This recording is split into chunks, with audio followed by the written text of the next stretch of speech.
Jai Baba. Beloved God, help us all to This love call you is now being more recorded. and more and more and more and still yet more till we become worthy of union with you, and help us all to hold fast to Baba's Dham until the very end. Avatar Meher Baba बाबा की Jai. जय। Avatar Meher బాబాకి జై. ప్రీతం మెహర్ బాబా, నీవు ప్రసాదించిన ప్రవచన సారము గ్రహించవలసిన తీరులో గ్రహించి సదవగాహన చేసుకుని వాటిని మా జీవనములను ఆపాదించుకుని నిజాయితీ తోడను నిర్మల ప్రేమ తోడను వాటిని ఆచరించులాగున మా అందరినీ ఆశీర్వదించు. అట్టి ఆచరణ యొక్క జీవన శైలిలో జీవించున్నట్ల మా అందరినీ అనుగ్రహించు. అవతార్ మెహర్ मेहर बाबा की जय। की जय. अवतार मेहर बाबा की जय। అవతార్ जय बाबा जय अंतर्यामी, जय अनंत जय जगदाधार। जय बाबा जय अंतर्यामी, जय अनंत जय जगदाधार।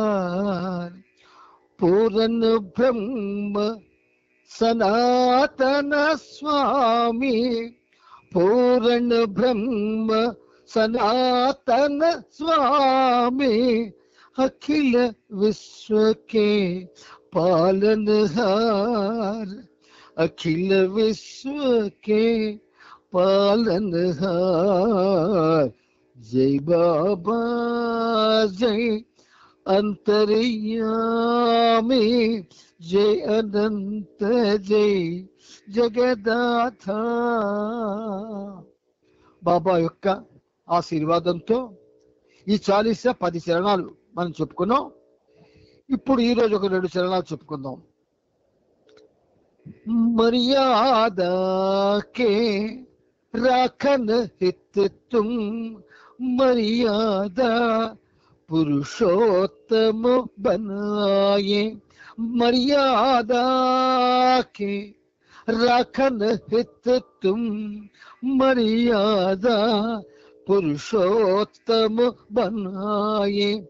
होकर अनंत व्यापी दिगंत, होकर अनंत व्यापी दिगंत, मर्यादा में बंध कर आए। मर्यादा में बंध कर आए। जय बाबा जय अंतर्यामी, जय अनंत जय जगदाधार। तुम ही बने गिरधर मेरा के, सूरदास के श्याम। तुम ही बने गिरिधर मेरा के, सूरदास के श्याम। नरसे के थे सामलिया तुम, नरसे के थे सामलिया तुम, तुलसी दास के राम, तुलसी दास के राम। जय बाबा जय अंतर्यामी, जय अनंत जय जगदाधार। पूर्ण ब्रह्म सनातन स्वामी, अखिल विश्व के पालनहार, अखिल विश्व के पालनहार। जय बाबा जय अंतर्यामी, जय अनंत जय जगदाधार। ఈ 2 చరణాల్లో ఉన్నటువంటి సాహిత్యం సత్యము ధర్మము సంస్థాపన చేయగా, ధర్మమూర్తి పురుషోత్తముడవై అనంతుడవై అపరిమితుడవై ధర్మబద్ధుడై వెలసితివిలలో. ఎంత అద్భుతంగా రాశాడంటే ఆయన నిగం. ధర్మమూర్తిగా, పురుషోత్తమునిగా, అనంతునిగా, అపరిమితులుగా, ధర్మానికి బద్ధుడై వెలిసితివిలలో అంటాడు. ఆహా, ఎంత మధుర భావనో చూడండి. మీరాకి గిరిధరుడవు నీవే. గిరిధరుడు అంటే ఆ పర్వతాన్ని చిటికని వెళ్ళిపోయి ఎత్తి ఈ జనాన్ని, గోప జనాన్ని కాపాడాడు. సూరదాస్ ఘన శ్యాముడవీవే. సూరదాస్ ఆయన కృష్ణావతారంలో మంచి భక్తుడు. ఆయనకి నువ్వు శ్యాముడివి. నరసి కృష్ణుడు నీవే బాబా. అంటే ఈ నరసి అనేటటువంటి ఈ మాటలో రెండు అర్థాలు ఉన్నాయి.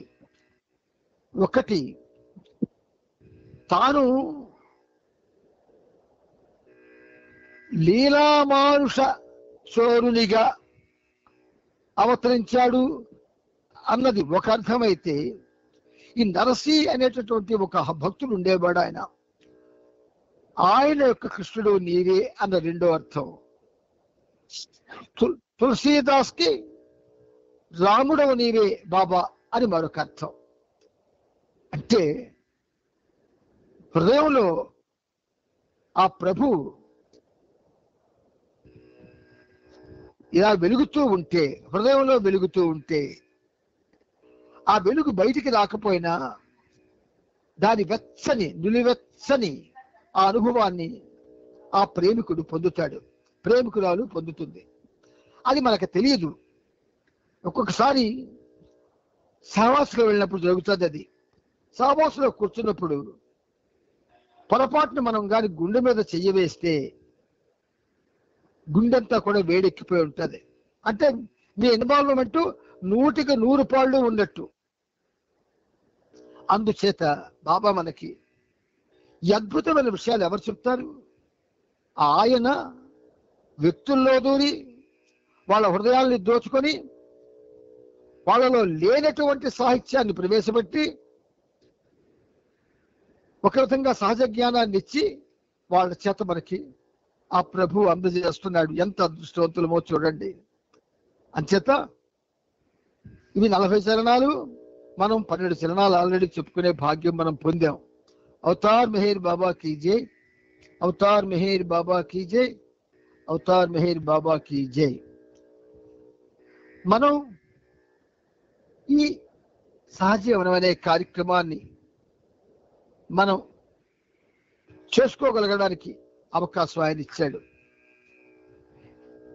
ఎంత అవకాశం ఇచ్చాడు అంటే,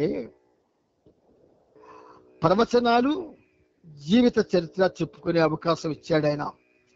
మనతో పాటు మన ఫ్యామిలీస్ ఎన్నో దీనివల్ల ఒక విధంగా బెనిఫిట్ అవుతాయని నేను అన్నాను. ఆయనకి ఫిట్ అవుతాయి. బెనిఫిట్ అన్న మాట నేను వాడను. ఆయనకి ఫిట్ అవుతారు, ఆయన కార్యక్రమానికి ఫిట్ అవుతారు, ఆయన్ని ప్రేమించడానికి ఫిట్ అవుతారు, ఆయన కోసం ఏ త్యాగమైనా చేయడానికి ఫిట్ అవుతారు, అవసరమైతే ప్రాణాలను కూడా ధారపోయడానికి ఫిట్ అవుతారు.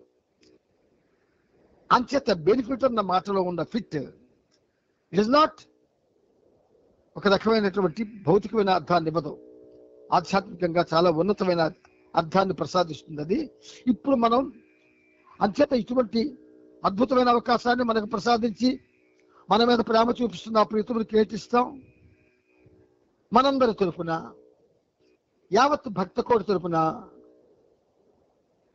దేవతల తరపున, ఉన్నత పురోగమనంలో ఉన్నటువంటి మస్తులు, వలీలు, మజూర్లు, వాళ్ళందరి తరపున కూడా మనం అందరూ 100,000 కోటి పాదాభివందనాలను సమర్పిస్తూ, ఇప్పుడు మనకి బాబా ఇచ్చినటువంటి ఒక టైం టేబుల్, ఆయన ఇచ్చిన టైం టేబుల్, టీ అంటారు దాన్ని, టైం టేబుల్ టీటీ. ఆ టీటీ ప్రకారం మనం ఏం చేస్తామంటే ఇప్పుడు ప్రవచనాల్లోకి ప్రయాణం చేస్తున్నాను. ఈ ప్రవచనాలు మనం భగవంతుడు 3 చాప్టర్లు పూర్తి చేసుకున్నాం. 4వ చాప్టర్లో భగవంతుడు వ్యక్తి అనేటటువంటి అద్భుతమైన విషయాన్ని తెలుసుకోవడానికి ప్రయత్నం చేస్తున్నాం. ఇందులో మనం నిన్న మాట్లాడుకున్న ఉన్నతమైనటువంటి ప్రవచనం ఏమిటంటే భిన్నత్వం కేవలం ఊహలోనే ఉంటుంది అని. ఈ రోజు బాబా ఏం చేస్తున్నారంటే వస్తు ప్రపంచం గురించి మాట్లాడుతున్నారు. వస్తు ప్రపంచం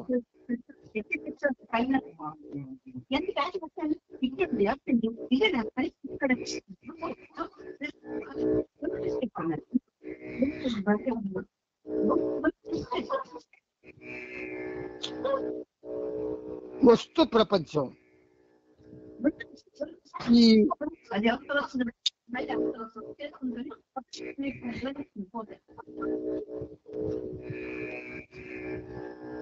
ఈ వస్తు ప్రపంచం దాని గురించి ప్రత్యేకంగా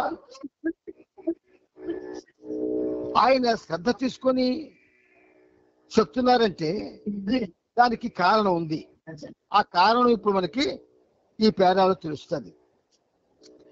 విభిన్న పరిమిత వ్యక్తిత్వాలతో పాటు వస్తు ప్రపంచం యొక్క ఉనికి కూడా ఏర్పడుతుంది. ఎవల్యూషనరీ ప్రాసెస్ ఏదైతే ఉందో పరిణామక్రమం, అందులో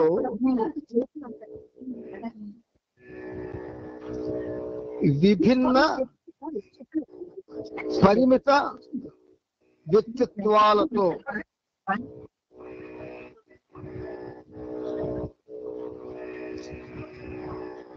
బాబా సమ్ డిస్టర్బెన్స్, ఏదో డిస్టర్బెన్స్ వస్తుంది, అదేమిటో నాకు తెలియదు.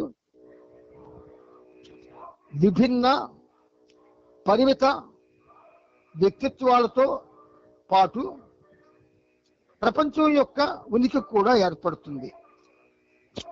ఈ విభిన్న పరిమిత వ్యక్తిత్వాలు ఇవి ఉన్నవా లేనివా? ఫస్ట్ ప్రశ్న. లేని. మరి ఆ లేని వాటికి ఈ వస్తు ప్రపంచం యొక్క ఉనికి తెలిస్తే ఏమిటి, తెలియకపోతే ఏమిటి? కానీ అమ్మా నువ్వు ఎలాగా క్యాంప్ వెళ్ళిపోతున్నావు, నేను ఎక్కడ తిరిగితేనేమమ్మా నేను అలా సరదాగా తిరుగుతాను లేనంతకాను అని పిల్లలు అన్నారు అనుకోండి తల్లితోటి. ఆ తల్లి ఒప్పుకుంటుందా? ఒప్పుకోదు. ఈ పరిమితమైనటువంటి లిమిటెడ్ ఇండివిజువాలిటీ దీనికి ఒక ఉనికి కావాలి కదా. ఎక్కడ ఉంటుంది ఇది అంటే ఆయిందే. ఇది పరిమిత వ్యక్తిత్వాల ప్రపంచం అయింది. ఆ ప్రపంచానికి కూడా మరి ఆ పరిమిత వ్యక్తిత్వాలు వాటి యొక్క జీవనాన్ని సాగించడానికి ఉండాలి కదా. అందుకని బాబా అంటున్నారు అది కూడా ఏర్పడుతుంది. పరిమితమైనటువంటి ఈ వ్యక్తిత్వం యొక్క ఉనికి యథార్థంగా లేకున్నా కేవలం ఊహలో మాత్రమే ఎలా ఉందో అలాగే ఈ వస్తు ప్రపంచానికి కూడా ఒక స్వతంత్రమైన ప్రత్యేకమైన ఉనికి యథార్థంగా లేదు. ఖండం చేశారు బాబా.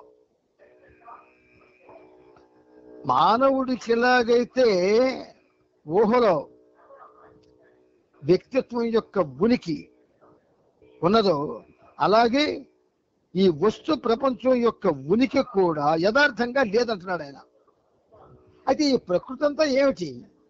కంటికి కనిపిస్తుంది కదా, మనల్ని మోహింపజేస్తుంది కదా, మనల్ని ఉండేటట్టు చేస్తుంది కదా, మనల్ని మైమరిపింపజేస్తుంది కదా, భగవంతుడిని కూడా మర్చిపోయేటట్టు చేస్తుంది కదా ఈ వస్తు ప్రపంచం. మరి దానికి ఉనికి లేదని బాబా అంటారు. చిన్న ఉదాహరణ మీకు చెప్తాను. బాబా సామాన్య మానవుడుగా మానవాకృతిలో వచ్చాడు ఆయన. ఆ ఆకృతి నిజమా అబద్ధమా అంటే లేనిది అన్నాడు ఆయన. మరి ఆయన ఆకృతి లేకపోతే మనం ఎలా ఆయన సన్నిధానంలో ఉంటాం? ఎలాగా ఆయన్ని కీర్తించాలని చేస్తాం? ఆకృతి అంటూ ఉంటే కదా కీర్తించాలనేటువంటి ఒక ఉద్దేశం వస్తుంది. కాబట్టి అది మాయా ఆకృతి. మరి మాయా ఆకృతికి నిజమైనటువంటి ప్రపంచం ఎందుకు? వస్తు ప్రపంచం అది మాయా ప్రపంచమే, రెండు మాయే. మాయకు మాయే పరిచయమై, మాయకు మాయే పరిచయమై. బాబా రాక ఒక మాయ, ఆయన చుట్టూ ఉన్న ఈ ప్రపంచం ఇంకో మాయ. మాయకు మాయే పరిచయమై, మాయను తెలుపుట మాయ కదా, మాయను తెలుపుట మాయ కదా. ఎంత గమ్మత్తుగా రాయించారు చూడండి. అదే ఇక్కడ ఉంది. అలాగే వస్తు ప్రపంచానికి కూడా ఒక స్వతంత్రమైన ప్రత్యేకమైన ఉనికి యథార్థంగా లేదు. ఉన్న ఒకే ఒక విశ్వాత్మ, యూనివర్సల్ సోల్. ఉన్న ఒకే ఒక విశ్వాత్మ తన రెండవ పాత్రగా ఈ చరాచర జగత్తులోని అన్ని రూపాల ద్వారా అభివ్యక్తం అవుతుంది. మన అద్దం ముందు నిలువుటద్దం పెట్టుకొని ఇంట్లో వెళ్ళి నిలబడుతుంటాం. నిలబడితే మనమే ఇద్దరు ఉన్నట్టుగా కనిపిస్తుంది. ఒకటి మన ఎదురు కూడా మనమే ఉన్నట్టు ఇద్దరం కనబడతాం. అది నిజమా? కాదు, ప్రతిబింబం. సో భగవంతుడు కూడా తాను యథార్థంగా ఆవిష్కరణ జరగడం యథార్థం కాకపోయినప్పటికీ, వస్తు ప్రపంచం లేదు అని చెప్తున్నప్పటికీ ఉన్నట్టుగా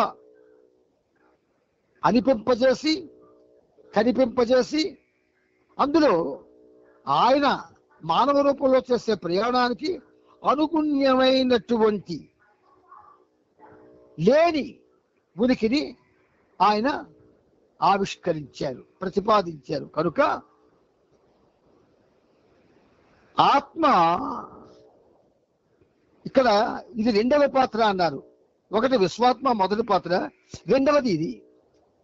అయితే ఇందులో బాబా అంటున్నారు, ఈ రెండవ పాత్ర చరాచర జగత్తులోని రూపాల ద్వారా అభివ్యక్తమవుతుంది. నీ చుట్టూ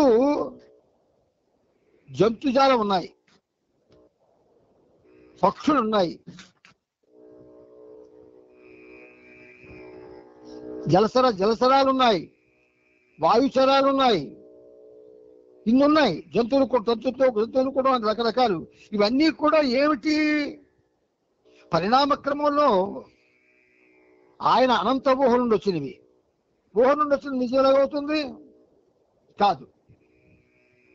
అందుచేత ఇక్కడ బాబా అంటున్నారు, అన్ని రూపాల ద్వారా అభివ్యక్తం అవుతుంది, బయటకు కనబడుతుంది.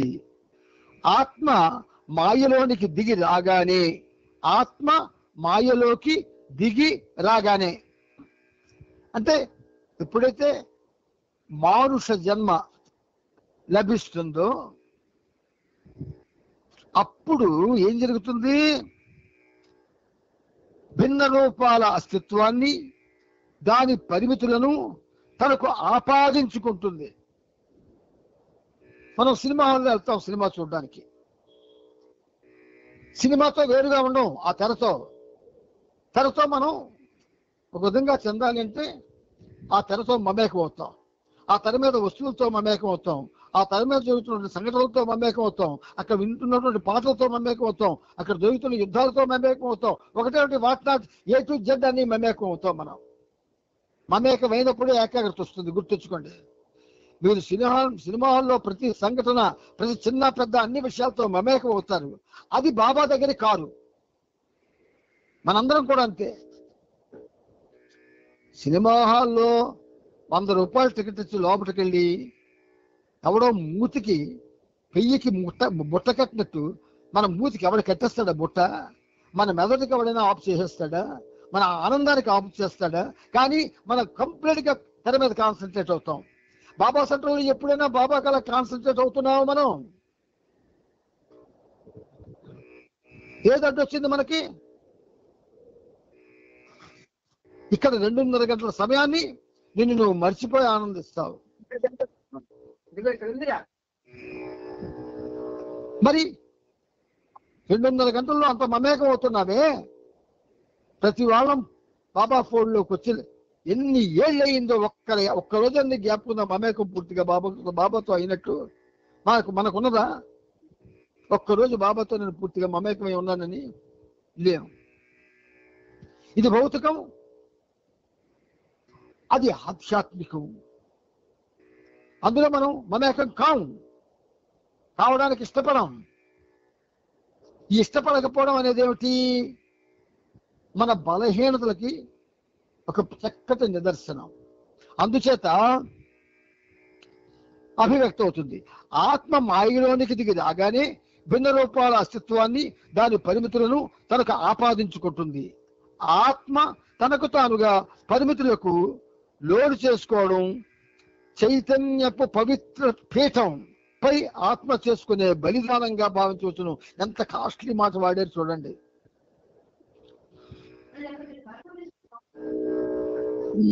ఈ భౌతిక ప్రపంచంలోకి శాశ్వతమైనటువంటి అనంతమైనటువంటి ఆత్మ మాయలోకి రాగానే ఏం చేస్తుంది? ఈ పవిత్రమైన చైతన్యపు పీఠానికి ఆత్మ చేసుకునే బలిదానం అంటది. ఎంత కాస్ట్లీ మాట వాడాడు ఆయన. అందుచేత ఆత్మ తనకు తానుగా పరిమితులకు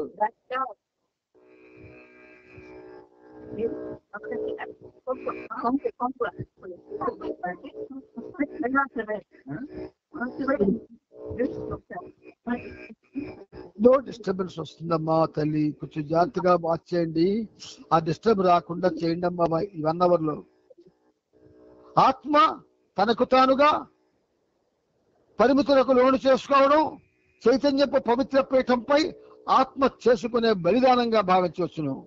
ఆత్మ శాశ్వతంగా ఆ అనంతమైన పరిపూర్ణతమైన అది భిన్నత్వానికి, కాలానికి, పరిణామానికి నెలవైన ప్రపంచంలోనికి దిగి వచ్చినట్లుగా గోచరించడం ద్వారా కాలం ద్వారా కూడా నిర్ణయింపలేని ఒక రకమైన కుదింపులకు, అంటే టైమ్లెస్ కాంట్రాక్షన్ కు గురి అవుతుంది. చూసారా? అది అనంతమైంది, శాశ్వతమైంది. కానీ ఈ చైతన్యపు పవిత్రమైనటువంటి పీఠం ఏదైతే ఉందో ఆ పీఠం దగ్గరకు వచ్చేసరికి అది పూర్తిగా దాన్ని తాను బలి చేసుకుంటుంది. చేసుకొని ఈ లేని దానికోసం తాపత్రయపడుతుంది, లేని ఊహల్లో ఊగిసలాడుతుంది. కాబట్టి పరిణామం ద్వారా మార్పు చెందేది కేవలం చైతన్యం మాత్రమే గాని ఆత్మ ఎంత మాత్రము కాదు. చైతన్యం దాని పరిమితుల మూలంగా పరిమిత వ్యక్తిత్వాల రూపకల్పనకు కారణమవుతుంది. కొంచెం ఇది దాన్ని ఏమంటారు? అఫ్ కోర్స్ కషాయం లాంటి సబ్జెక్టు. ఈ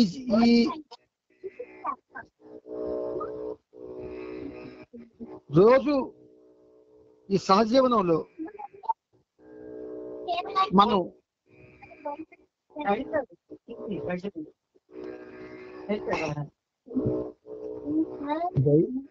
కొంచెం నిశ్శబ్దంగా ఉండండి ప్లీజ్.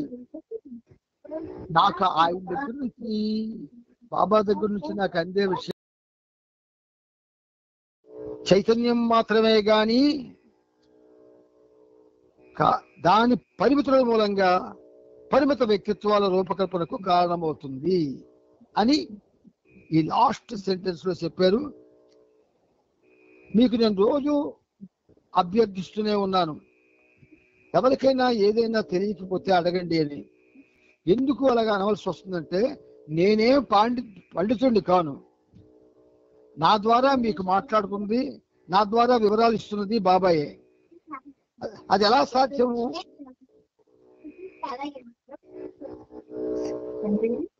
ఇవాళ కొంచెం ఎక్కువ డిస్టర్బెన్స్ వస్తుందమ్మా. డిస్టర్బెన్స్ రాకుండా చూడండి తల్లి.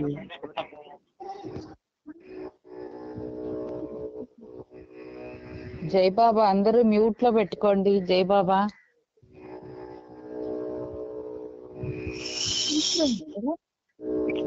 జై బాబా, చూడండి ఎవరో మ్యూట్ లో లేరు.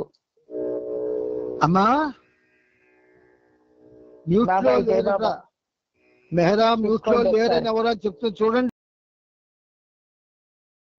ఆ అంతర్యామి మనలో ఉన్నాడు ఉన్నాడు ఉన్నాడు అన్న విషయాన్ని అనుక్షణం మనం ఫీల్ అవ్వాల. ఈ 60 నిమిషాలు కూడా 60 ఏళ్ళు గతించిన జీవితానికి ఒక దర్పణం. ఎవరెవరికైతే 60 ఏళ్ళు వచ్చాయో 50 ఏళ్ళు వచ్చాయో వాళ్ళకు ఒక దర్పణం ఇది. ఏ విధమైన దర్పణం? నీకు 60 ఏళ్ళు వచ్చాయి లేదా 50 ఏళ్ళు వచ్చాయి, నేను నీకేమైనా అర్థమయ్యానా అని బాబా అడుగుతున్నాడు. మొదటి ప్రశ్న. రెండవది, నేను అర్థం కాని వాడిని కదా, నువ్వు అర్థం చేసుకోవడానికి ప్రయత్నం చేయకూడదు కదా, మరి నీకు నేనేం చెప్పాను? నన్ను ప్రేమించమన్నాను. మరి ప్రేమిస్తున్నావా? ప్రేమిస్తున్నావా? ప్రేమిస్తున్నట్టు నటిస్తున్నావా? ప్రేమిస్తే అన్నీ నీ దగ్గర ఏవైతే ఉండకుండా ఉంటాయో బయటకు పోతాయి.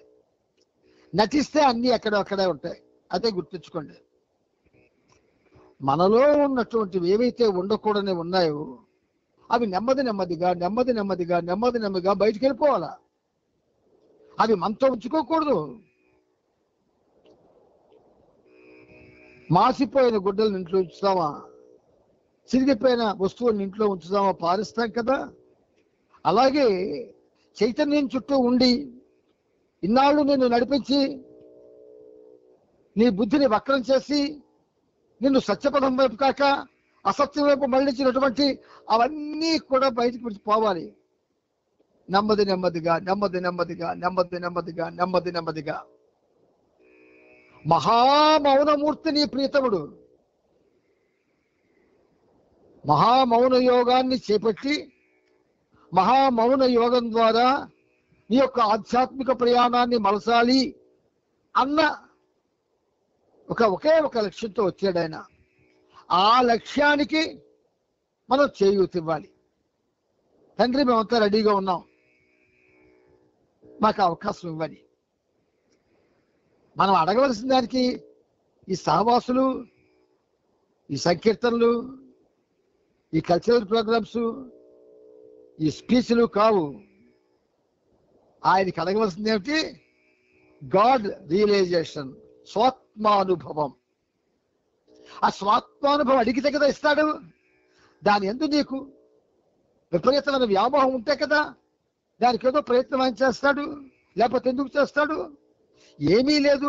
నువ్వు కన్న బిడ్డ అమ్మా భోజనానికి రా అని ఒకసారి పిలిస్తే పలకపోతే, 2 సార్లు పిలిస్తే పలకపోతే, కొంచెం గట్టిగా కేక వేస్తే పలకపోతే, 3వసారి వెళ్తావు. వెళ్ళి ఏమంటావు? ఏమమ్మా భోజనానికి పిలుస్తుంది, వినపడడం లేదా? నీ పిల్ల, నీ కడుపున పుట్టిన పిల్ల, ఎగురుతావు పిల్ల మీద. నాకు ఇప్పుడు ఆకలి లేదమ్మా, వద్దని బతిమాలింది అనుకో, ఎందుకమ్మా ఆకలి లేదంట దారా అని నెమ్మదిగా తీసుకువెళ్ళి బెడ్డానికి ట్రై చేస్తావు. బాబా కూడా అంతే. నీ బలహీనతలకు నువ్వు దూరం కాకపోతే, నేను నా బలహీనతలకు దూరం కాలేకపోతున్నాను బాబా అని దాన్ని మొరబెట్టుకో. ఖచ్చితంగా నీకు దూరం చేస్తాడు. అప్పుడు నీలో నిశ్చలత్వం వస్తుంది. సత్సంగం సత్ అంటే సత్యం. ఆ సత్యాన్ని ఎవరెవరైతే కావాలనుకుంటారో వాళ్ళంతా ఒక చిన్న గ్రూప్గా ఏర్పడాలనుకోండి, దానికి ఏదో పేరు ఉంటుంది. ఆ పేరులో ఉన్నవాడు ఖచ్చితంగా ఎలా ఉంటాడు? ఆ గ్రూప్ అంతా ఒకే ఒక చక్కటి ఆలోచనతో పనిచేస్తూ ఉంటారు. చక్కని స్థాయిలో వాళ్ళు అనుభవాలు పొందుతూ ఉంటారు. బాబా ప్రేమికులు అటువంటి స్థాయిలో ఉన్నవాళ్ళు. మీరందరూ మామూలుగా ఆషామాషిగా తీసుకోవద్దు. నా మిత్రుడు ఒక పద్యం రాశాడు. పాషాణ హృదయులైనను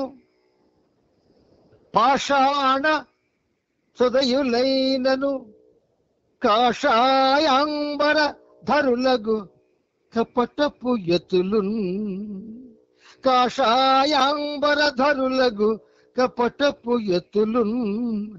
మేషాలౌదురు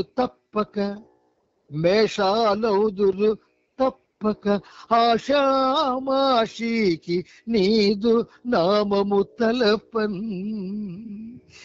ఆయన చేత రాయించుకున్నాడు. ఆయన ఆషామాషికి చెలగాటానికి నువ్వు ఆయన నామంగా తలిస్తే మేకం చేసేస్తాడు నిన్ను. అందుచేత ఈ సహజనం ద్వారా మనం మేకలం అవుతాం. ఇంకన్నా ఆ స్థాయిలో ఉండడం కోసం కాదు ఈ సహజీవనం. స్వాత్మానుభవానికి మనం ఉద్యుక్తం కావాలి. అబ్బా అప్పుడే మాకు అంత అదృష్టమా అని నీరసంగా మాట్లాడుకోవద్దు. ప్రతి వాళ్ళు కూడా భగవద్ అనుభూతి పొందడానికి అర్హత పొందిన వాళ్లే. మానవ జన్మే the very purpose of human life is for that. మానవ జన్మకే అవకాశం ఉంది. కాబట్టి ఆ ప్రయత్నం ఈ సహజీవనం ద్వారా జరగాలి అన్నదే ఈ కార్యక్రమం యొక్క మహోన్నతమైన ఉద్దేశం. అంత చాలా తేలిగ్గా మాట్లాడతారు బాబా ప్రేమికులు. బాబా అన్నాడు, నిన్ను నువ్వు చిన్నపుచ్చుకోవద్దు. Don't curse your self. నువ్వు చిన్నపుచ్చుకోకు. నిన్ను నువ్వు చిన్నపుచ్చుకోవడం కాదు, నీ పక్కన ఉన్నవాడికి కూడా చిన్న ఆడు అలా ఫీల్ అయ్యేటట్టు చేస్తున్నావు. వద్దు. మీ అందరికీ భగవద్ అనుభూతి ప్రసాదించడానికి నేను ఇచ్చానన్నాడు బాబా. మరి దానికోసం మనం ఎందుకు ప్రయత్నం చేయకూడదు? ఎంతకైనా ఈ భౌతిక ప్రపంచంలో ఇళ్ళు, ఆస్తులు, సరదాలు, సంతోషాలు, తిరుగులు, ముచ్చట్లు, అచ్చట్లు వీటితో ఇలా ఉండిపోతామా? వయసు చూసుకోవద్దా? వయసును బట్టి ప్రవర్తించవద్దా? మనలో సెల్ఫ్ డిసిప్లిన్ వచ్చేయాలా. 40 దాటిన తరువాత, 40 ఏళ్ళు దాటిన తరువాత సెల్ఫ్ డిసిప్లిన్ వచ్చేయాలా. ఆ సెల్ఫ్ డిసిప్లిన్ 40 ఏళ్ళైనా మీరు మాట్లాడుతున్న వ్యక్తి మీ కాల్ ని హోల్డ్ లో ఉంచారు. దయచేసి లైన్ లో వేచి ఉండండి. The person you are speaking with has put your call on hold. Please stay on the line. ఆ హోల్డ్ आप जिस व्यक्ति క్షమించు. This call is now being recorded. బాబా మమ్మల్ని క్షమించు, బలహీనుల్లో కాబట్టి క్షమించు. సరే, ఇప్పుడు మనం అద్భుతమైనటువంటి అవతార్ మెహర్ బాబా ప్రభు చరిత్రం 7వ భాగంలో మనం ఇప్పుడు 2775వ పేజీలో మీద పేరా చదువుకున్నాం. దానికి మీద ఉన్న 2 లైన్లు కూడా చదువుకున్నాం. ఆ మీద పేరా చదివి మళ్ళీ బాబా ముందుకి మనల్ని తీసుకువెళ్తున్నారు. సిలోన్ చేరిన దగ్గర నుండి అదే పనిగా వర్షం కురుస్తుండడం వలన బాబాతో సహా అందరికీ బాధ కలిగింది. ఒకరోజు రాత్రి నొరీనాకు ఒక పీడకల వచ్చింది. మర్నాడు ఉదయం కోపంగా చికాకు పడుతుంది. ఆమె వైపు తీక్షణంగా చూస్తూ ఒక కలతో ఆమె తలక్రిందులైంది. ఎంత బుద్ధిహీనురాలు! స్వప్నం మంచిదైనా చెడుదైనా దాని వలన సంస్కారాలు ఖర్చు కావడం జరుగుతుంది. జాగ్రత్తావస్థలో సంస్కారాలు ఖర్చు అయినప్పుడు కొత్త సంస్కారాలు చేరతాయి. కానీ స్వప్నంలో సంస్కారాలు ఖర్చు అయినప్పుడు కొత్తవి ఏర్పడవు అని బాబా విమర్శనాత్మకంగా కూడా వివరించారు. ఆయన చూడండి ఎంత పిన్ డ్రాప్ గా ప్రతిదాన్ని గమనిస్తూ ఉన్నాడు. నొరీనాకు పీడకలు వచ్చి కోపంగా మర్నాడు చిరాకు పడుతుంటే ఆమె వైపు తీక్షణంగా చూసి బాబా అంటున్నారు, ఒక్క కలతో ఆమె తలక్రిందులైంది అంటాడు. అంటూ ఎంత బుద్ధిహీనురాలు, బుద్ధి లేనిదా అంటున్నాడు. స్వప్నం మంచిదైనా చెడుదైనా దాని వల్ల సంస్కారాలు ఖర్చు కావడం జరుగుతుంది. చెడు కలైనా మంచి కలైనా సంస్కారాలు ఖర్చు అయిపోతాయి. అది జాగ్రత్త అవస్థలో సంస్కారాలు ఖర్చు అయినప్పుడు కొత్త సంస్కారాలు చేరుతాయి. జాగ్రత్త అవస్థలో సంస్కారాలు ఖర్చు అయినప్పుడు కొత్త సంస్కారాలు వచ్చేస్తాయి. కానీ స్వప్నంలో సంస్కారాలు ఖర్చు అయితే కొత్తవి ఏర్పడవు అని బాబా విమర్శనాత్మకంగా వివరించారు. ఇక్కడికి మనం చదువుకున్నాం. కొంచెం ముందుకు వెళదాం. నవంబరు 8న బాబా నొరీనాతో నువ్వు నా టోపీవి అవుతావా లేక నా చెప్పులు అవుతావా అని అడిగారు. నొరీనా దానికి నీ చెప్పులు అని జవాబు ఇచ్చింది. ఎందుకంటే మంచి రోడ్లపైన చెట్ల రోడ్లపైన చెప్పులు మీకు తోడుగా ఉంటాయి. బురద వాన మురికి గుండా చరిస్తూ ఎప్పుడూ మీతోనే ఉంటాయి. అవునన్నట్టు బాబా తల పంకించి అక్షరఫలకంపై చూపిస్తూ ఈ కారణం చేతనే భారతదేశంలోని ప్రజలు తమ గురుదేవుని టోపీని కాకుండా వారి పాదుకలనే పూజిస్తారు అని చెప్పారు. సిలోన్లో ఉన్న రోజుల్లో వారు ఉండే బంగ్లా ప్రాంగణంలోని కుటీరంలో బాబా ప్రతిరోజు చట్టీ బాబాకు స్నానం చేయించేవారు. రుస్తుంజీ, రతన్ షా మరియు అతని కుటుంబ సభ్యులు బాబాను ఇదే మొదటిసారిగా కలుసుకున్నప్పటికీ బాబా పట్ల వారికి ఎంతో భక్తి కలిగింది. అయినా బాబా తన సొంత కారణాల వల్ల వాళ్ళ ఇంట్లో ఉండదలుచుకోలేదు. తన ప్రత్యేక కార్యం కోసం సముద్ర తీరంలో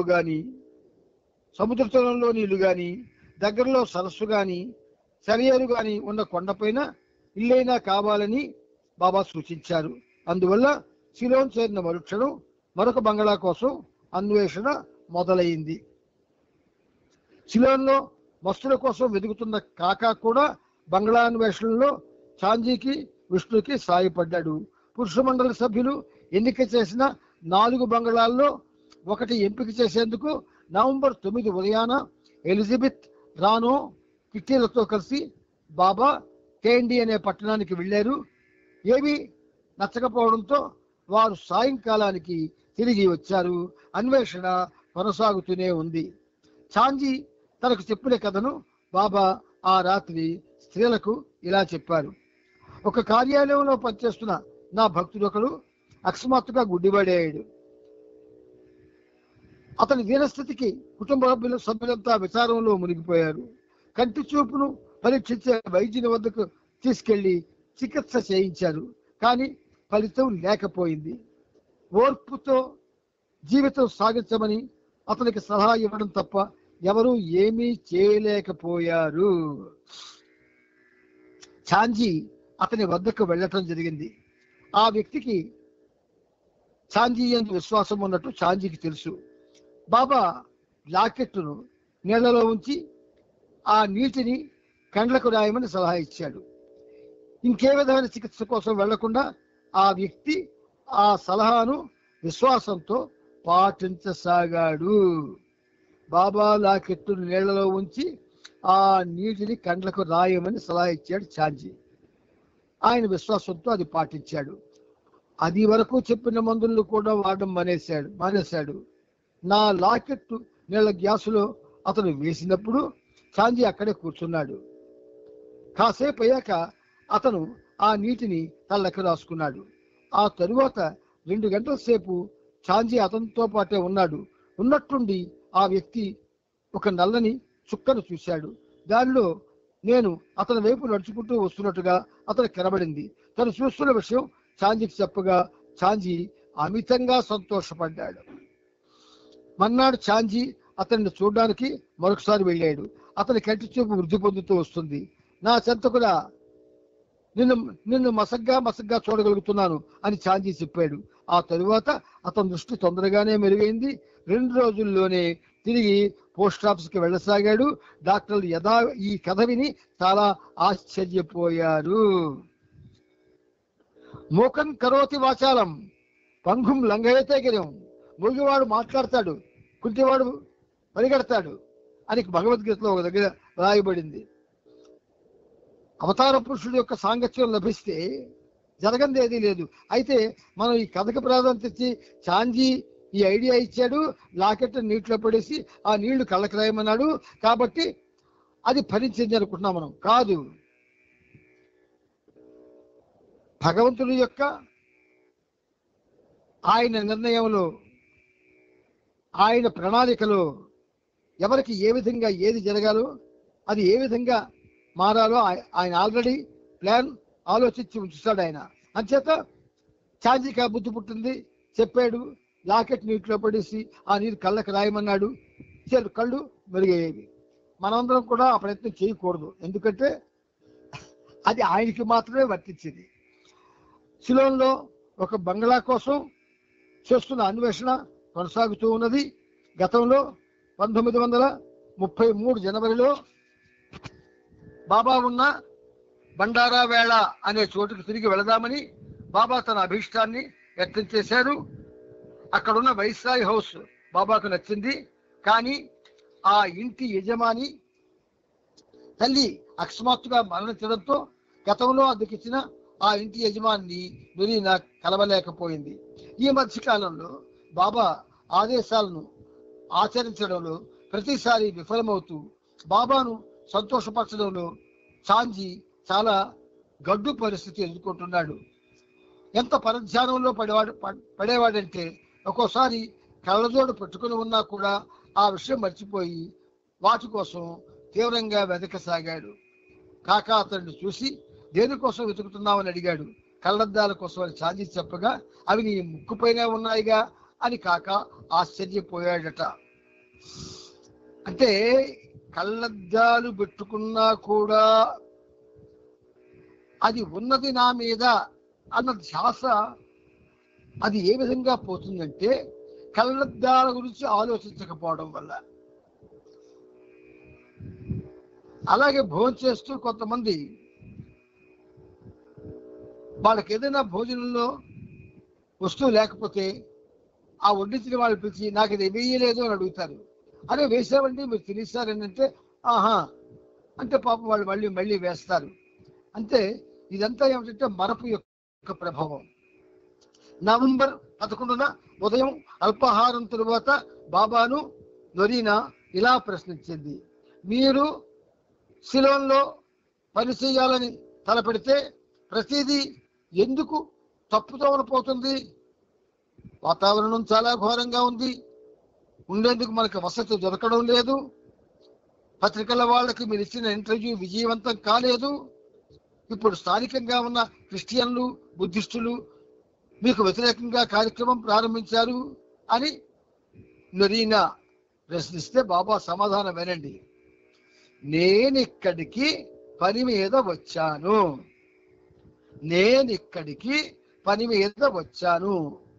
పనే నాకు ముఖ్యం, సన్మానమైన అవమానమైన నాకేంటి, వ్యతిరేకత నా పనికి సహాయకారే కానీ అవరోధం మాత్రం కాదు. సూర్యుడు ప్రతిరోజు ప్రకాశిస్తూ తన వెలుగును అందరిపైన ప్రసరిస్తాడు. తనను ప్రజలు కీర్తించినా చెడ్డగా చెప్పుకున్నా తనకేమీ పట్టదు. తనను పొగిడిన వారిపైన తనను తిట్టిన వారిపైన సూర్యుడు తన కాంతిని సమానంగానే ప్రసరిస్తాడు. కానీ మేఘాలు కమ్మినప్పుడు సూర్యుడు కనబడడు. అప్పుడు సూర్యుని కాంతి కోసం వెచ్చదనం కోసం ప్రజలు తప్పిస్తారు. మేఘాలు అదృశ్యమై సూర్యుడు తన పూర్తి వెలుగుతో ప్రకాశించినప్పుడు మాత్రమే సూర్యుని అసలైన విలువను ప్రజలు తెలుసుకుంటారు. మేఘాలే లేకపోతే ప్రజలకు సూర్యుని విలువ తెలియదు కదా. అదేవిధంగా వ్యతిరేకత అనేది మేఘాలు లాంటిది. సూర్యకాంతి విలువ తెలియడానికి మేఘాలు అవసరం అన్నారు బాబా. మనలో చాలా మందికి ఇటువంటి అనుమానాలు ఉన్నాయి, కానీ బాబా చెప్పింది మనం జ్ఞాపకొచ్చుకుంటే మనం దేనికి విరుద్ధంగా ఆలోచించడం కానీ విరుద్ధంగా ఇంకో ఆలోచన చేయడం కానీ చెయ్యం. అంచేత భగవంతుడు ఎలా పనిచేస్తాడో తెలుసా? నీకు తెలియదు. భగవంతుడు లేడని నాస్తికులు నమ్మినా, ఇతరుడు దైవాన్ని ఆరాధించిన భగవంతుడు తనదైన రీతిలో పని చేస్తూనే ఉంటాడు. కీర్తించిన అవమానించిన అతనికి ఏమీ కాదు. ఉదాహరణకి చీమను తీసుకో, దాని ఉనికినే నీవు గుర్తించవు, పూర్తిగా ఏ ప్రాధాన్యత లేనిదిగా నీకు కనిపిస్తుంది. అయినా దానికి కూడా శరీరం ఆత్మ ఉన్నాయి. తన రైత ప్రపంచంలో అది జీవిస్తూ ఉంది. ఆధ్యాత్మికంగా మీరు చీమల లాంటి వారిని, నేను మనిషిని అనుకుందాం.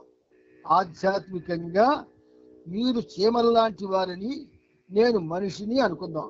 అటువంటి నేను చీమల వంటి మీరు మనుషులుగా పరిణామం పొందేందుకు పనిచేస్తున్నాను. ఒక చీమ మిమ్మల్ని కుడితే చేత్తో తుడిచేస్తారు. అంచేత ఒక చీమ నన్ను కుట్టినా లేదా నా కోసం పంచదార తెచ్చినా నాకేమనిపిస్తుంది? నేను ఏ విధమైన ప్రభావానికి లోనుగాను. కానీ సహజంగా అది చీమపైనే ప్రభావం చూపిస్తుంది. అది ఎవరి తప్పు కాదు, అంతా అలా జరగవలసిందే. ఇటీవల నాతో సమావేశమైన విలేకరికి పరిమితమైన పరిజ్ఞానం మాత్రమే ఉంది.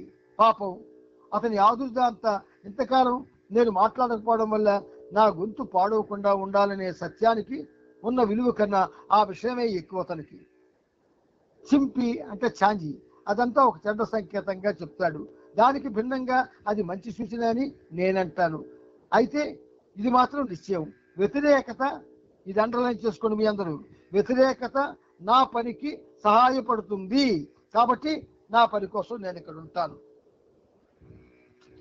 ఇంచుమించుగా ఎన్ని మెహర్ బాబా సెంటర్లు ఉన్నాయో అన్ని మెహర్ బాబా సెంటర్లో పాజిటివ్ మైండ్స్, నెగటివ్ మైండ్స్ రెండు పనిచేస్తున్నాయి కలిసే. చూడండి, మీరు ఒకసారి జాగ్రత్తగా పరిశీలించండి. ప్రతి సెంటర్లో పాజిటివ్ మైండ్స్ ఉన్నాయి, నెగటివ్ మైండ్స్ ఉన్నాయి. అంచేత బాబా ఏం చేశారు? వ్యతిరేకత నా పనికి సహాయపడుతుంది, కాబట్టి నా పని కోసం నేను ఇక్కడ ఉంటాను అన్నారు. తరువాత అదే రోజు మధ్యాహ్నం బాబా క్యాండీలో ఉన్న ఒక ఇంటికి మారడానికి నిశ్చయించుకున్నారు. సిలోన్లో ఆశాజనకం అనుకున్నది నిరాశామయంగా ఉంది, నిరాశామైంది ఆశాజనకంగా ఉంది. కనీసం ఈ కొత్త బంగళాలో దెయ్యాలు లేవు అన్నారు బాబా. బాబా చెప్పిన చివరి మాట శ్రేణుల్లో కొంతమంది ఊరట పొందినట్టు కనబడగా బాబా ఇలా వ్యాఖ్యానించారు. దెయ్యాలు లేవన్నారు కదా. కొంతమంది ఆడవాళ్ళు అమ్మయ్యాన్ని గుండె మీద చేసుకున్నారు. దెయ్యాలంటే భయం ఎందుకు? దెయ్యం అంటే దేహం లేని మనిషి. బాబా నిర్వచనం చెప్పారు చూడండి, దెయ్యం అంటే దేహం లేని మనిషి. గత జన్మలోని సంస్కారాలు మిగిలి ఉన్నంత వరకు అలా దేహం లేని స్థితిలో ఉండాల్సిందే. ఆ తరువాత మరొక జన్మ వస్తుంది. దెయ్యంగా ఉన్న స్థితి బాధాకరమే. వాటికి కూడా మనలాగే కోరికలు ఉంటాయి. ఆ కోరికలు తీర్చుకునేందుకు మనుషుల సాన్నిధ్యంలోకి రావాలని ప్రయత్నం చేస్తాయి. అంధకారం అలుముకొని నిశ్శబ్దంగా ఉన్నప్పుడు పొగలా ఆవరించిన వాటి సూక్ష్మ శరీరాలు పారదర్శకంగా ఉంటాయి. మీకు స్థూల, సూక్ష్మ, మానసిక శరీరాలు ఉంటాయి. వాటికి కేవలం సూక్ష్మ మానసిక శరీరాలు మాత్రమే ఉంటాయి. స్థూల ప్రపంచం, స్థూల శరీరం ఉండదు. కానీ ఇవి స్థూల శరీరంలా పరిమితమైనవి కావు. విస్తరించి సాగినప్పుడు వాటి సూక్ష్మ శరీరం అన్ని దిశల్లోని పైకి, క్రిందకి, ప్రక్కలకు కూడా సాగుతుంది. ఈ స్థితిలో వాటిని మీరు చూస్తే మీకు వణుకు పుట్టి కెవ్వుమని అలిసేటట్టు చేస్తాయి. పరిసరాలని బట్టి, అంధకారాన్ని బట్టి, సబడలేని ప్రశాంతతను బట్టి వాటిని చూడొచ్చు. వాటి శరీరాలు పెద్దవి కాగలవు, అలాగే కుంచుకుపోగలవు. ఈ కారణం చేతనే స్వప్నంలో సూక్ష్మ శరీరం సాగుతూ సాగుతూ ఎక్కడికైనా వెళుతుంది. పరిసరాలు, సమయం, కాంతి, ఫోటోగ్రాఫరు సామర్థ్యాన్ని బట్టి సూక్ష్మ స్థితిలో ఉన్న దెయ్యాల ఫోటో కూడా తీయొచ్చు. సూక్ష్మ శరీరంలో ఉన్న దెయ్యాల ఫోటోలు కూడా తీయవచ్చు అని బాబా ఆనాడే అన్నారు. ఈ మధ్యనే వాటి కోసం ప్రయత్నాలు జరుగుతున్నాయి. బహుశా మీరు అంటే సెల్లులో అన్నీ చూసిన వాళ్ళకి ఈ విషయం తెలుస్తుంది. సూక్ష్మ శరీరంతో దెయ్యాలని ఫోటోలు తీయడానికి చాలా ప్రయత్నాలు జరుగుతూ ఉన్నాయి. దేహరహితమైన ఈ ఆత్మలు సజీవులైన మనుషుల సంబంధాన్ని కోరుకుంటాయి. దేహం లేనటువంటి ఆ ఆత్మలు సజీవంగా ఉన్నటువంటి మనుషులతో సంబంధాన్ని కోరుకుంటాయి. బాగా ధూమపానం చేసే రాను కొన్ని కారణాల వల్ల శరీరం లేకుండా దెయ్యంగా ఉందనుకోండి. రాను చెప్తున్నారు, బాగా ధూమపానం చేసే రాను రెండు గమ్మత్తుగా మాట్లాడుతున్నారు చూడండి. బాగా ధూమపానం చేసే రాను అంటే రాను బాగా ధూమపానం చేస్తుంది అని పాయింట్అవుట్ చేస్తున్నట్టే కదా. బాగా ధూమపానం చేసే రాను కొన్ని కారణాల వల్ల శరీరం లేకుండా దెయ్యంగా ఉందనుకోండి. సంబంధిత సంస్కారాలు ఖర్చు కానంత వరకు ఆమెకు మరో శరీరం లభించదు. ఆ సంస్కారాలు 1 ఏడాదిలోనైనా లేక 10 లక్షల సంవత్సరాల్లోనైనా ఖర్చు కావచ్చు. 10 లక్షల సంవత్సరాలు సంస్కారాలు ఖర్చు కోసం తాను ఏర్పరచుకున్న వ్యక్తిగత సంబంధాల మీదే అంతా ఆధారపడి ఉంటుంది. ఉదాహరణకు రానుకి సిగరెట్ కాల్చాలన్న తపన ఇంకా ఉందనుకోండి. కిట్టి పొగ తాగడాన్ని ఆమె చూసినప్పుడు తను కూడా పొగ పీల్చాలనుకొని సిగరెట్ కోసం కిట్టిని కలిసే ప్రయత్నం చేస్తుంది. కానీ సూక్ష్మ శరీరం ద్వారా స్థూల శరీరంతో సంబంధం ఏర్పరచుకోవడం పూర్తిగా అసాధ్యం. సూక్ష్మ శరీరంలో ప్రేతాత్మ తన చెత్త ఉన్న భావనతో కిట్టి భయపడుతుంది. కానీ ప్రేతాత్మగా ఉన్న రానోకి పాపం పొగ తాగడం ఒకటే కావాలి. కొన్ని తెగింపుతో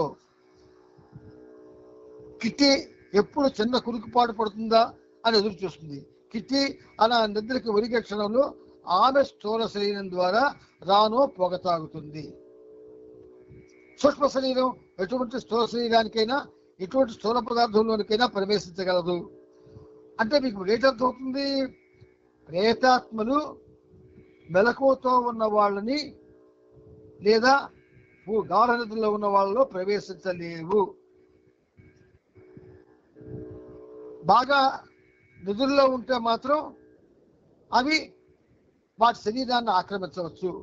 సూక్ష్మ శరీరం ఎటువంటి స్థూల శరీరంలోనికైనా ఎటువంటి స్థూల పదార్థంలోనికైనా ప్రవేశించగలదు. పదార్థంలో కూడా ప్రవేశిస్తుంది అనమాట. అందుకే మనకి సినిమా వాళ్ళు గ్లాసులు పరిగెడుతున్నట్టు వస్తువులు ఎగురుతున్నట్టు ఇలా చూపిస్తూ ఉంటారు. ఎటువంటి స్థూల పదార్థంలోనికైనా ప్రవేశించగలదు. నీలో అది ప్రవేశించినప్పుడు నీకు తెలియదు, నీకేమీ కాదు కూడా. కానీ ఎరుకలేని స్థితులను నిద్రావస్థలను మాత్రమే అది నీలో ప్రవేశించగలదు. ఎరుకలేని స్థితిలో ఉండగా నొరీనా ద్వారా ఎన్ని దెయ్యాలు టీదాయాయి. ఆ ఆత్మకు నీ పైన ఎలాంటి పట్టు ఉండదు. నీలో ఉండిపోవడం కానీ నిన్ను ఆవహించడం కానీ చేయదు. గాలి వీసినట్టే అలా వచ్చిపోతుంది. అది ఎప్పుడో ఒకప్పుడు జరుగుతుంది. దాని గురించి ఆలోచించకండి, పిచ్చివాళ్ళు అయిపోతారు. దానికి ఏ విధమైన ప్రాధాన్యత ప్రాముఖ్యత లేదు. అది చాలా అల్పమైన విషయం, ఏమాత్రం గుర్తింపు లేనిది. అంటే ఎందుకంత స్పష్టంగా బాబా అన్ని విషయాలు మనకు చెప్తున్నారంటే, మన భయాలు, మన బలహీనతలు, మన కోపతాపాలు, మన రోగాలు, మన బుద్ధులు, మన కపట ప్రవర్తన ఇవన్నీ ఆయనకు తెలుసు. దెయ్యాలంటే బాబా ప్రేమికులు కూడా చాలా మంది జరిచేవాళ్ళు ఉన్నారు. అది యథార్థం. కానీ ఆకారం లేనటువంటి ఆ దెయ్యాలు నువ్వు గాఢ నిద్రలో ఉన్నప్పుడు మాత్రమే నిన్ను ఆవహిస్తాయి. ఆ ఆవహించడం శాశ్వతంగా ఉండదు. తెల్లవారుతుండగానే మళ్ళీ వెళ్ళిపోతాయి. అంచేత బాబా ఈ సబ్జెక్టు మనకు చెప్పడంలో ఉద్దేశం ఏంటంటే, అటువంటి భావనలు మనలో ఎప్పుడైనా వస్తే బాబా చెప్పినటువంటి ఈ సబ్జెక్టు మనకెంతో ఉపకరిస్తుంది. దెయ్యాలు ఉన్నాయని అవి ఏవో చేసేస్తాయని అంటే దెయ్యానికి సంబంధించిన సినిమాలు వస్తే బాబా లవర్స్ ఎవరు చూడకండి. ఎందుకంటే అందులో నిజం కన్నా అబద్ధం ఎక్కువ ఉంటుంది. ఆ అబద్ధానికి మనం భయపడిపోతాం. ఎందుకు? సామాన్యులం కదా, సామాన్య మానవులం కదా. అందుచేత బాబా మనకేమంటున్నారు? చక్కగా చెప్తున్నారు. ఇది చాలా అల్పమైన విషయం, ఏమాత్రం గుర్తింపు లేనిది, ప్రాముఖ్యత లేనిది అని చెప్పారు. ఇక్కడ మనం ఈ విషయాన్ని చక్కగా జ్ఞాపకం ఉంచుకోవాలి. ముగింపుగా ఒకటే విషయాన్ని మీ అందరికీ చెప్తున్నానమ్మా ప్రేమతో. మన ఈ సహజీవనం అనేది అవతార పురుషుడితో లేని శరీరంతో జరుగుతుంది. ఇప్పుడు మీకు కాంటెక్స్ట్ వచ్చింది, సందర్భం వచ్చింది కాబట్టి చెప్తున్నాను. అవతార పురుషుడికి లేని శరీరంతో మనం సహజీవనం చేస్తున్నాం. భయపడకండి. బాబా ఆయన సజీవంగా ఉన్నా ఆయన మనతో ఉండడం కోసమని ఒక సెలెస్టియల్ బాడీ వేసుకున్నా మనకేమి ఆపద సంభవించదు. ఆ సెలెస్టియల్ బాడీ అంటే కాంతి శరీరం. ఆ కాంతి శరీరాన్ని పాశ్చాత్యులు చాలా మంది చూశారు కూడా. అందుచేత మనం ఈ దెయ్యానికి ప్రాముఖ్యత ఇవ్వాల్సిన అవసరం లేదు. అలాగని బాబా యొక్క కాంతి శరీరాన్ని చూస్తామా అన్న అపోహ పెట్టుకోవద్దు. ఆ కాంతి శరీరం నిద్రలో అయితే చూడగలం, నిజంగా కంటికి గోచరమైతే కళ్ళు పోతాయి. కాబట్టి you must be very cautious about the things which are hearing from Baba. Baba నుంచి మనం ఏవైతే వింటున్నామో అవి వినడానికి మనం చాలా చక్కటి అడుగు అవగాహన మనలో ఉండి తీరాలి. ఆ అవగాహన మనకి ఇవ్వడం కోసమే బాబా ఈ ప్రయత్నం చేస్తున్నాడు. సోదరీమణులందరికీ ఒకటే చెప్పండి, ఎవరైతే ఫోన్ బలహీనత, సెల్ ఫోన్ బలహీనత కొంతమందికి ఉంటుంది, ఫోన్ రాగానే పక్కన హోల్డ్లోకి వెళ్ళిపోతారు. అటువంటి బలహీనత ఉన్న వాళ్ళని ఈ అన్నయ్య చెప్పినట్టుగా చెప్పి మీరు చదవకండి, ఈ అన్నయ్య చెప్పాడని చెప్పి అమ్మ ఫోన్ వస్తే వెంటనే ఆఫీస్కి వెళ్ళే హోల్డ్లో పెట్టి వెళ్ళే అవకాశం మీకు ఉంటే, ఆ బలహీనత ఉంటే దయచేసి మీరు ఆగిపోండి అమ్మా, మిగతా వాళ్ళందరికీ ఇబ్బంది పెట్టకండి, ప్రేమతో ఈ అన్నయ్య చెప్పాడని చెప్పండి. ఒకటి. రెండవది, ఏదైనా విషయం జ్ఞాపకం వస్తే వెంటనే డైవర్ట్ అవుతారు కొంతమంది. అలా కూడా అవ్వకూడదు. మనం 20 నిమిషాలు ఆయన మహామౌన యోగంలో సభ్యులం కావాలి. అప్పుడు మాత్రమే ఆ యోగం ద్వారా మనం ఏదైతే నేర్చుకుంటామో, ఏదైతే తెలుసుకుంటామో అది స్టోర్ అయిపోతుంది. స్టోర్ అయిపోతే మనం కొంచెం ముందడుగు వేయడానికి బాబా ఇవాళ కాకపోతే రేపైనా అవకాశం ఇస్తారని ఈ పనిముట్టు యొక్క అభిలాష. అవతార్ మెహర్ బాబా కీజే, అవతార్ మెహర్ బాబా కీజే, అవతార్ మెహర్ బాబా కీ.